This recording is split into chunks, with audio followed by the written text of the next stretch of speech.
Excited na naman ang BTS Army. May bago kasing pasabog sa kanila ang Bangtan Boys kahit pa nasa military ang grupo. Yan at iba pa sa report na to.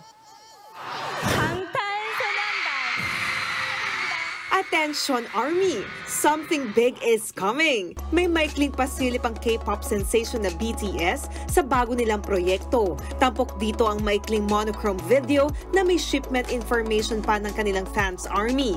Bukod dyan, may pasilip rin sila sa bago nilang website kung saan pwede mag-login ang mga Army. Hint naman ng fans, may kinalaman ito sa ilulunsad nila soon na monochrome pop-up store sa South Korea. Wala pa namang ibang detalye dito, pero say ng ilang Army, posibleng ilabas ang mysterious project sa 11th anniversary ng grupo sa June 13. Vibes naman si BTS-V sa bago niyang IG updates. Sa letratong ito, todo flexi-V sa kanyang likod na may peklat. Nakuha niya raw ito sa kanyang military training. Habang si Jungkook, nagbukas ng bagong Instagram account. Hindi para sa kanya, kundi sa aso niyang si Bam. Kahapon lang yan ginawa ni Golden McNay pero wala pang isang araw, umabot na sa mahigit 3.4 million ng followers niyan.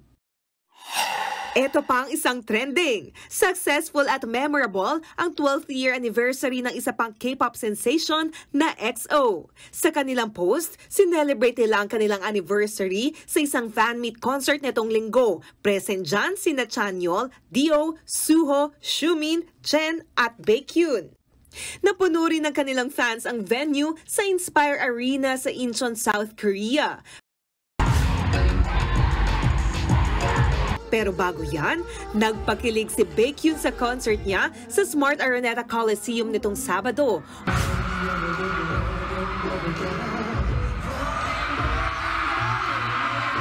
All out ang support ng mga Pinoy XOL dyan, lalo't ito ang first solo concert niya sa Pilipinas. Mga kapatid, Jania Lipon po, laging maging updated sa latest sa entertainment and lifestyle para maging una sa balitaan. Bisitahin at mag-subscribe na sa social media pages ng News 5.